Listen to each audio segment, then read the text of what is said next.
Hello and welcome to this week's Nutrition Diva podcast. I'm your host, Monica Reinagel, and today I want to share some thoughts on a new statement from the American Heart Association that may have you rethinking what time you sit down to dinner.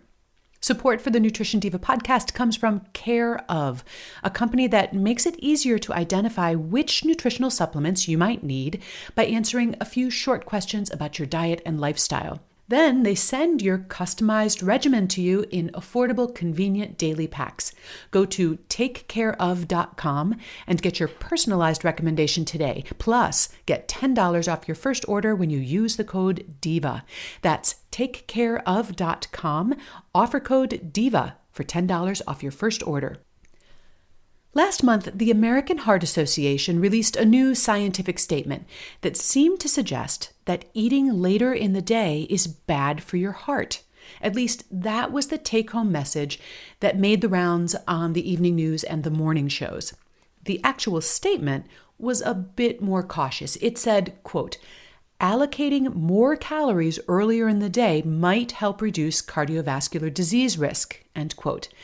But then that was immediately followed by the following disclaimer, quote, large studies tracking patients' cardiovascular health over a long period are needed to show how meal timing and patterns impact disease risk, end quote. In other words, this is still very much an unanswered question. Now, if you are someone who finishes dinner by 6 p.m. every night and does not eat again until breakfast, I bet you're feeling pretty smug right now. Then again, you belong to a pretty small tribe. Most American households, including mine, eat dinner after 6 p.m., and their European counterparts tend to eat even later. Not only that, but about half of adults, including this one, admit to snacking between dinner and bedtime. So the question is, do we need to change our behavior in response to this latest research? Now, the first thing to understand is that this latest statement did not come out in response to a new study. Rather, the authors were looking back at studies that have already been done on different aspects of meal timing and meal frequency to see if they could draw any firm conclusions. And they really couldn't, hence the disclaimer. There were studies that found an association between late eating patterns and various cardiovascular risk factors. But as the authors are careful to point out, correlation isn't necessarily causation. Just because two things happen together does not necessarily mean that one causes the other. The few studies that actually tested the impact of different meal timing on risk factors tended to be small and short in duration, not the kind of thing you can really hang your hat on. Having read the entire review paper, and by the way, I've included a link to it in the show notes if you'd like to take a look yourself, my takeaway is a little different than what you may have seen on the evening news. Before I get into that, additional support for today's Nutrition Diva podcast today comes from HelloFresh. Whether you're a busy professional couple, a large family that runs at breakneck pace, or maybe just someone who wants to start cooking more, HelloFresh makes it easier, tastier, and healthier than ever to cook and eat together at home. They curate great recipes that anyone can ace in about 30 minutes. Then they do all the grocery shopping. They'll even pre-measure the ingredients, and it all gets delivered to your door. All that's left for you to do is the fun part. You can order 3, 4, or 5 meals per week for either 2 or 4 people.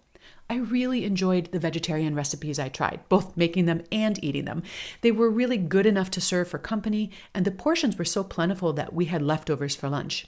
For $35 off your first week of deliveries, visit HelloFresh.com and enter DIVA35 when you subscribe. And now back to today's burning question, does when you eat matter? Our bodies do have daily or circadian rhythms that affect our digestion, metabolism, and hormonal systems.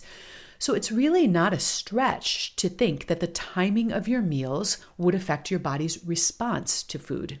However, I still think that what and how much you eat matters more than when you eat it.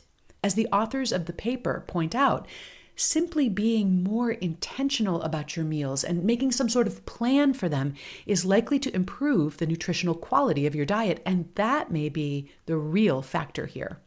So before you change the timing of your meals, consider whether that's likely to have a positive or negative impact on the quality of those meals.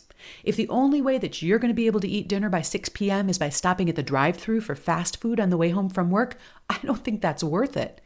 If, by contrast, eating dinner at 8 p.m. means that you have time to prepare a nice meal at home and eat it in a relaxed setting, I think the benefits outweigh any potential metabolic risks. By the same token, though, if late night eating is causing you to eat more calories than you need, the risk of unwanted weight gain may actually be what's dangerous for your heart, more so than the timing of your food intake. Another thing to consider is how your current eating pattern is working for you.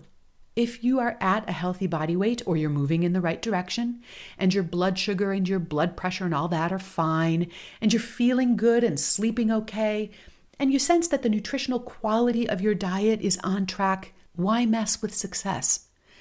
If, on the other hand, you're struggling with any of those issues, you might experiment with your meal timing to see if a different pattern gives you better results. If you tend to snack right up until bedtime, try instituting a ceasefire, or maybe we should call it a cease fork, at 8 p.m., or maybe just limit your post-dinner snacking to fresh fruit. If you currently eat a heavy meal at the end of the day, you could try eating a larger meal in the middle of the day and making that evening meal a lighter one. Or see how eating a bigger breakfast or one that's higher in protein affects your hunger and your food choices throughout the rest of the day.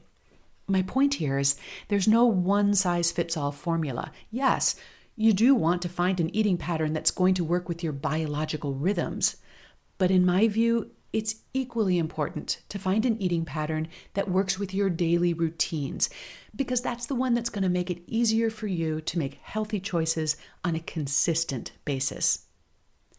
Do you need some help figuring out how the latest nutrition headlines might apply to you and your family?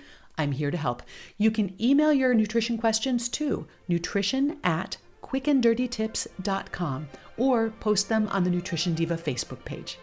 Thanks for listening. Have a great week.